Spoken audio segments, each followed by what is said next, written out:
जय हिंद साथियों, स्वागत है आप सभी लोगों का आपके अपने यूट्यूब परिवार में। दोस्तों, जैसा कि मैं पहले ही आप लोगों को बता दूंगा हूँ और पहले मैंने एक वीडियोस बना दी है ईवीएस प्रैक्टिस सेट के रूप में। तो आज हमारा ये दूसरा सेशन है ईवीएस का और डेली आपको वीडियोस मिलती रहेंगी एक प्रैक्टिस सेट के रूप में, जिसमें आपको 15 से लेकर 20, 25 या 30 क्वेश्चन देखने को मिल सकते हैं। तो आज के सेशन में मैंने 15 क्वेश्चन शामिल किया है दोस्तों, जो कि आपके लिए बहुत ही इंपॉर्टेंट होने वाले हैं। ये सभी questions previous year question paper से लिए गए हैं। तो इससे आइडिया आपको ये मिलेगा कि किस तरीके के क्वेश्चन एग्जाम में पूछे जाते हैं, किस तरीके से आपको अपनी तैयारी करनी है। तो अपनी तैयारी करने के लिए अच्छे तरीके से हमारे साथ जुड़े रहिए, चैनल को सब्सक्राइब कर लीजिए, बेल आइकन को प्रेस कर लीजिए, क्योंकि डेली आपको एक वीडियो सीडीपी की और एक ईवीएस की और एक मैथ की आपको डेली मिलेगी। तो आपको टाइमिंग बता देते हैं, सुबह में 10 बजे आपको सीडीपी की और दोपहर में लगभग 2 बजे आपको मिल जाएगी ईवीएस की क्लास, और शाम को 7 से 8 बजे आपको एक मैथ की क्लासेस मिल जाएंगी। तो चलिए आज का सेशन शुरू करते हैं और करते हैं आज का पहला क्वेश्चन। तो आज का पहला क्वेश्चन देखिए आपके स्क्रीन पे पूछा गया है क्या कि राष्ट्रीय पाठ्यचर्या रूपरेखा ने कक्षा 1 और 2 के लिए पर्यावरण अध्ययन के किसी पाठ्यक्रम या पाठ्य पुस्तकों की स्तुति नहीं की है। इसके लिए सबसे उपयुक्त कारण क्या है। मतलब कक्षा 1 और 2 में आप जानते हैं कि ईवीएस जो है कि नहीं पढ़ाया जाता है। तो इसके लिए ये पूछा है कि इसके लिए सबसे उपयुक्त कारण क्या है, क्यों नहीं पढ़ाया जाता है, ये चीज़ आपको बताना है। क्या हो सकता है एक अच्छा कारण इसके लिए। तो पहला है कि पर्यावरण अध्ययन केवल कक्षा 3 से आगे की कक्षाओं के लिए है क्या, ऐसा है क्या। वो भी किसके अनुसार, राष्ट्रीय पाठ्यचर्या रूपरेखा। और कक्षा 1 और 2 के शिक्षार्थी पढ़ना लिखना नहीं जानते, ये बात तो बिल्कुल सही नहीं है। या फिर संदर्भ युक्त अधिगम प्रवेश प्रदान करने के लिए, या फिर पाठ्यक्रम का भार कम करने के लिए, तो ये भी नहीं होगा। अब सिर्फ 2 ही ऑप्शन बचते हैं। एक है हमारा कि ये बात सही है पर ये ज़्यादा उपयुक्त नहीं है। ठीक है, क्या बोला है कि पर्यावरण अध्ययन केवल कक्षा 3 से आगे की कक्षाओं के लिए, ऐसा बिल्कुल नहीं है। इस क्वेश्चन का आपका आंसर बनेगा आंसर नंबर सी, यानी कि संदर्भ युक्त अधिगम परिवेश प्रदान करने के लिए ही ऐसा किया गया है। ठीक है, और यही सबसे उपयुक्त कारण भी है इसके लिए। तो ये क्वेश्चन का आंसर हो जाएगा ऑप्शन नंबर सी। चलते हैं अगले क्वेश्चन की तरफ, जो कि अगला क्वेश्चन है। अगला क्वेश्चन देखिए दोस्तों, पूछा गया है कि एक अध्यापक को कक्षा 4 के विद्यार्थियों को हमारे देश के भोजन की सांस्कृतिक विविधताएं पढ़ानी, यानी कि हमारे जो दोस्तों देश में अनेक राज्य हैं, उन हर जगह पे अलग अलग राज्यों में अलग अलग तरीके का भोजन जो है लोग करते हैं, उसके विषय में पढ़ाना है, विविधताओं के बारे में पढ़ाना है। तो इस विषय को पढ़ाने के लिए सर्वोत्तम विधि निम्नलिखित में से क्या हो सकती है, ये आपको बताना है। ऑप्शन नंबर पढ़िए कि अपने देश के विभिन्न राज्यों के विभिन्न लोगों द्वारा खाए जाने वाले विविध भोजन के बारे में विद्यार्थियों को एक परियोजना दे इस तरीके से, या फिर विद्यार्थियों से पूछे कि उन्होंने क्या खाया है, उसके बाद चर्चा करें। विद्यार्थियों से कहें कि वे अपने परिवार के भोजन के बारे में सूचना एकत्र करें, या विभिन्न प्रकार की खाने की चीज़ों के चित्र वाले फ्लैश कार्ड दिखाएं। तो क्या किस तरीके से आपको पता चल रहा है कि किसमें जो है कि सभी राज्यों के बारे में आपको अच्छे तरीके से, हमारे देश में जितने भी भोजन की सांस्कृतिक विविधताएं हैं उनको आप बता सकते हैं, किस माध्यम से, किस ऑप्शन के माध्यम से ज़्यादा बेहतर आप बता सकते हैं। तो बता दें दोस्तों, इस क्वेश्चन का राइट आंसर आपका ऑप्शन नंबर ये हो जाएगा, क्योंकि देखिए बोला गया है कि अपने देश के विभिन्न राज्यों के विभिन्न लोगों द्वारा खाए जाने वाले विविध भोजन के बारे में विद्यार्थियों को एक परियोजना देंगे। तो वो क्या करेंगे, उससे सूचना एकत्रित करेंगे, उसे बनाएंगे, उसे लिखेंगे और उसे याद भी करेंगे। इस तरीके से इस क्वेश्चन का राइट आंसर हो जाएगा ऑप्शन नंबर ए, बिल्कुल सही हो जाएगा। चलिए देखिए अगला क्वेश्चन, क्वेश्चन नंबर 63।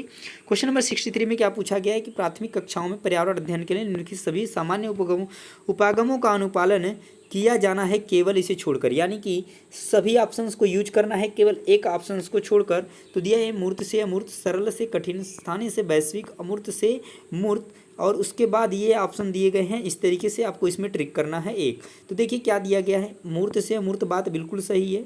तो यानी कि जिसमें अगर पहला होगा तो वो तो होगा नहीं आंसर, तो इसमें तो ये तो हट गया।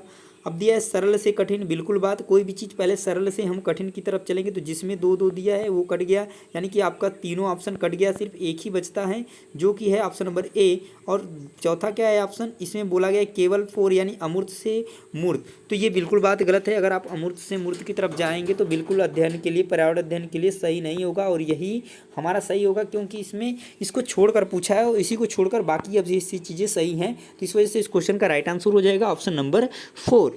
चलिए अगले क्वेश्चन की तरफ चलते हैं, क्वेश्चन नंबर 4 यानी कि 64। ठीक है, इसमें बताइए कौन सा होगा। निम्नलिखित तालिका का अध्ययन कीजिए। ये है तालिका यहाँ से यहाँ तक, ठीक है। ये तालिका है, लिखा है कि जून 2007 और दिसंबर 2014। ये दिया है पेट्रोल का मूल्य लीटर में, यानी 2007 जून में इतना रहा है और दिसंबर में इतना हो गया है। उसी तरीके से डीजल का भी, तो देखिए पहले 47 61 हो गया, फिर ये 35 और 50 हो गया। इस तरीके से देखिए ऊपर्युक्त तालिका का अध्ययन करने के बाद कक्षा 5 के विद्यार्थी देवमित ने अपनी नोटबुक में यह लिखा कि पेट्रोल डीजल की अपेक्षा अधिक महंगा ईंधन है। पेट्रोल की अपेक्षा डीजल के मूल्य में वृद्धि का प्रतिशत अधिक है। डीजल सस्ता है इसलिए सार्वजनिक परिवहन इस पर चलता है। डीजल पेट्रोल से सस्ता ईंधन है। क्या इसमें बताना है। अब देखिए कि 3 तथा 4 निष्कर्ष हैं ये दोनों, और फर्स्ट एंड फोर्थ प्रेषण है, फर्स्ट एंड थर्ड प्रेषण है, सेकंड एंड थर्ड निष्कर्ष हैं। क्या आपको चल रहा है। देखिए पहला क्या दिया है, पेट्रोल डीजल अधिक महंगा है, तो ये तो निष्कर्ष हुआ नहीं। पेट्रोल की अपेक्षा डीजल के मूल्य में अधिक प्रतिशत वृद्धि हुई है, तो ये भी निष्कर्ष नहीं है। पेट्रोल की अपेक्षा डीजल के यहाँ पे डीजल सस्ता है इसलिए सार्वजनिक परिवहन इस पर चलता है। हाँ, ये इस चीज़ का निष्कर्ष है कि डीजल सस्ता है इसलिए सार्वजनिक परिवहन इस पर चलता है, और डीजल पेट्रोल से सस्ता ईंधन, ये भी एक निष्कर्ष है। इस तरीके से आप बता सकते हैं कि इस क्वेश्चन का जो राइट आंसर बनेगा वो बनेगा आपका ऑप्शन नंबर ए, यानी कि थर्ड और फोर्थ क्या है, निष्कर्ष हैं ऊपर दिए गए तालिका के अनुसार। इस तरीके से इस क्वेश्चन का आंसर हो जाएगा ऑप्शन नंबर ए। चलते हैं अगले क्वेश्चन की तरफ। अगला क्वेश्चन क्या पूछा गया है, आज का पहला 5वां क्वेश्चन पूछा गया है कि दोस्तों कक्षा 5 की अध्यापिका माहिका चाहती है कि उसके विद्यार्थी आसपास के पौधों का अवलोकन करें। सार्थक अधिगम के लिए बच्चों को क्या करने के लिए प्रोत्साहित करना चाहिए। समझना कि पौधे हमारे लिए उपयोगी होते हैं। अधिकतम पौधों के नाम लिखना। उनकी ऊंचाई, पत्तियों, गंध और उगने के स्थान में अंतर का अवलोकन करना, या समझना कि पौधे भी सजीव होते हैं। क्या होगा इसका आंसर आप बताइए। तो देखिए इसमें क्या करना है आपको, इसमें बोला क्या गया है ये चीज़ पहले ध्यान दीजिए कि उसके विद्यार्थी आसपास के पौधों का अवलोकन करें, ठीक है। और सार्थक अधिगम सीखने के लिए बच्चों को क्या करने के लिए, तो आसपास के, तो उनकी ऊंचाई, पत्तियों, गंध और उगने के स्थानों में अंतर का अवलोकन करना ही क्या हो जाएगा, वहाँ पर पौधों का अवलोकन करने की बात ही किया गया, और यहाँ पर भी अवलोकन करना है। इस तरीके से इस क्वेश्चन का जो राइट आंसर बनेगा वो बनेगा ऑप्शन नंबर सी, बिल्कुल सही हो जाएगा इस क्वेश्चन के लिए। अगले क्वेश्चन की तरफ चलते हैं। क्वेश्चन नंबर 66 पूछा गया है कि दोस्तों प्राथमिक स्तर पर पर्यावरण अध्ययन के आकलन में निम्नलिखित में से कौन सा एक संकेतक उपयुक्त नहीं है। प्रश्न पूछना तो बात सही है। न्याय और समानता के प्रति चिंता बिल्कुल सही है। सहयोग की भी चिंता सही है।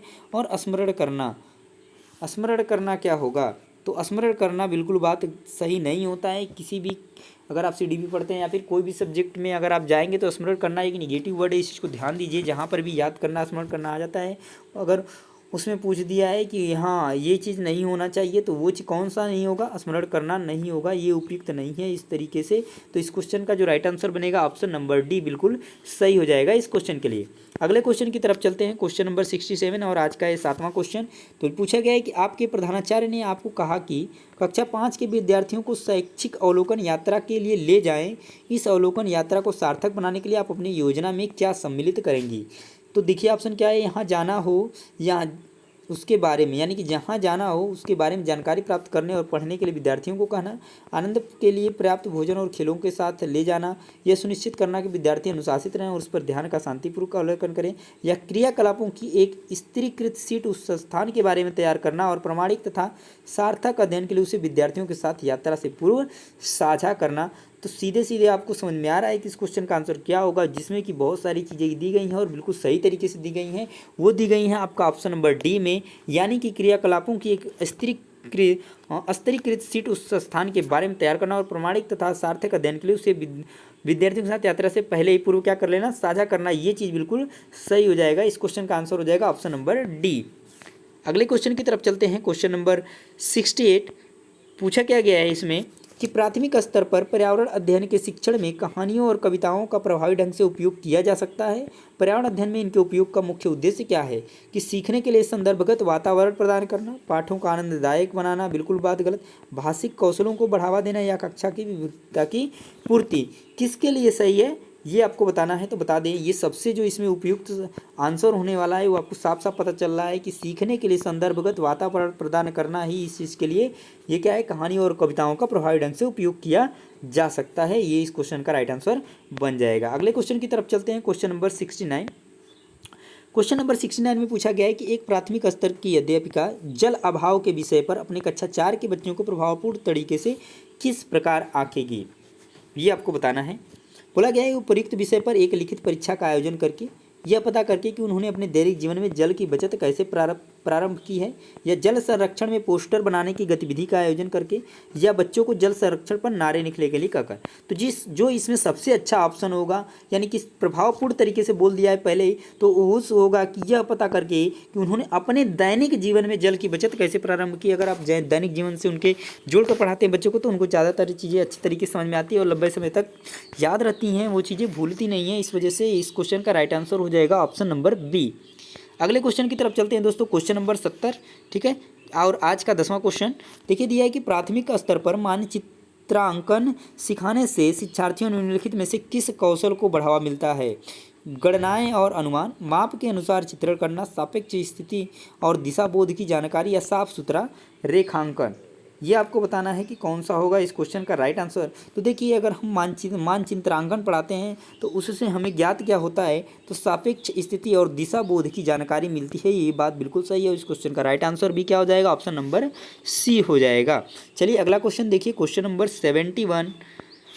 इस पौधे में पत्तियां हैं, नारियल, सरसों, बंद गोभी, पालक, देखिए इसमें किस किस में है, और जिन्हें सब्जी की तरह प्रयोग में लाया जाता है तथा इसके बीजों से तेल प्राप्त किया जाता है। तो तेल तो देखिए किसमें प्राप्त किया जाता है और उसे सब्जी बनाया जाता है और उसमें पत्तियां होती हैं। तो ये हो जाता है आपका सरसों, जो कि बहुत ही सिंपल है और सभी लोगों ने देखा होगा, खाया होगा, यूज किया होगा। तो इसका तो आप आंसर बता सकते हैं और बिल्कुल बता सकते हैं। ऑप्शन नंबर बी इस क्वेश्चन का राइट आंसर हो जाएगा। यानी कि सरसों क्या है, एक ऐसा पौधा जिसमें पत्तियाँ होती हैं, जिन्हें सब्जी की तरह प्रयोग में लाया जाता है और उसे इनके बीजों से तेल भी प्राप्त किया जा सकता है, ठीक है। नेक्स्ट क्वेश्चन देखिए, अगला क्वेश्चन 72 पूछा गया है कि निम्नलिखित में से कौन सा मच्छरों से होने वाले फैलने वाले रोगों का समुच्चय है। हैजा, डेंगू, मलेरिया में देखिए तो डेंगू मलेरिया तो है पर हैजा नहीं है, ठीक है। चिकनगुनिया, डेंगू, मलेरिया, हाँ ये तीनों होते हैं। चिकनगुनिया, हैजा फिर इसमें आ गया, और चिकनगुनिया, मलेरिया और मियादी बुखार, तो मियादी बुखार भी नहीं होता है। अतः इस क्वेश्चन का राइट आंसर हो जाएगा ऑप्शन नंबर बी, जो कि बिल्कुल सही है। यानी चिकनगुनिया, डेंगू और मलेरिया जो होते हैं, एक क्वेश्चन बहुत बार पूछा गया दोस्तों कि मच्छरों के द्वारा कौन से रोगों से होने वाला समुच्चय है, और इसी तरीके से बिल्कुल क्वेश्चन पूछा जाता है और ये क्वेश्चन पूछा भी गया है कई बार। तो इस वजह से बहुत इंपॉर्टेंट क्वेश्चन है, इसको आप लोग याद रखेंगे, ठीक है। नेक्स्ट क्वेश्चन देखिए दोस्तों, अगला क्वेश्चन क्या पूछा गया है, क्वेश्चन नंबर 73। क्वेश्चन नंबर 73 में पूछा गया है दोस्तों कि किसी राज्य के मानचित्र में के एक सिरे पर यह लिखा था कि स्केल 1 सेंटीमीटर बराबर, 1 सेंटीमीटर बराबर कितना दिया है, 110 सेंटीमीटर और 10 मीटर, ध्यान दीजिएगा, सॉरी दोस्तों। यदि इस मानचित्र पर कहीं दो शहरों के बीच की दूरी कितनी है, 97 सेंटीमीटर मापी जाती है, तो इन दोनों शहरों के बीच की वास्तविक दूरी लगभग क्या होगी। तो देखिए अगर 9 से निकालेंगे तो 9 से अगर आप निकाल लेते हैं तो कितना हो जाएगा, ये चीज़ ध्यान से समझिएगा। अगर इसमें आप गुणा कर देंगे ना, कितने से आप कर लीजिए, 110 से गुणा कर देते हैं, तो मैं बता दूं कि आपका जो राइट आंसर बन जाएगा इस क्वेश्चन का ऑप्शन नंबर सी हो जाएगा कि 1.067 किलोमीटर आ जाएगा। ये चीज़ ध्यान दीजिएगा। इससे आप गुणा कर सकते हैं किसी से, तो आप इस तरीके से गुणा कर लीजिए और उसके बाद आप चेक कर लीजिए, इस क्वेश्चन को किलोमीटर में इस मतलब बदल लीजिए जो मीटर में आता है, और तो आपका ऑप्शन नंबर कौन सा सही हो जाएगा, ऑप्शन नंबर सी बिल्कुल सही हो जाएगा इस क्वेश्चन के लिए, ठीक है। और ऐसा क्वेश्चन आपको देखने को जरूर से ज़रूर मिल जाता है मानचित्र से, ठीक है। नेक्स्ट क्वेश्चन देखिए दोस्तों, अगला क्वेश्चन जो पूछा गया है क्वेश्चन नंबर 74 पूछा गया है कि कांसा के बारे में निम्नलिखित कथनों का अध्ययन कीजिए। क्या कथन है, यह एल्युमिनियम और आयरन और कॉपर जैसा ही एक तत्व है, इसे भट्ठी में कॉपर और टीन को पिघलाकर बनाया जाता है, ये बात बिल्कुल सही है। आदिवासी लोग ब्रांज का उपयोग हजारों वर्षों से कर रहे हैं, बिल्कुल बात सही है। ब्रांज की बनी धातुएं एल्युमिनियम की बनी वस्तुओं की तुलना में हल्की परंतु अधिक मजबूत, कहीं अधिक मजबूत होती हैं, टिकाऊ होती हैं, क्या ये बात सही है। तो इसमें बताइए इसमें कौन सा आंसर आपका सबसे अच्छा है, कौन सा चीज़ें सही हैं।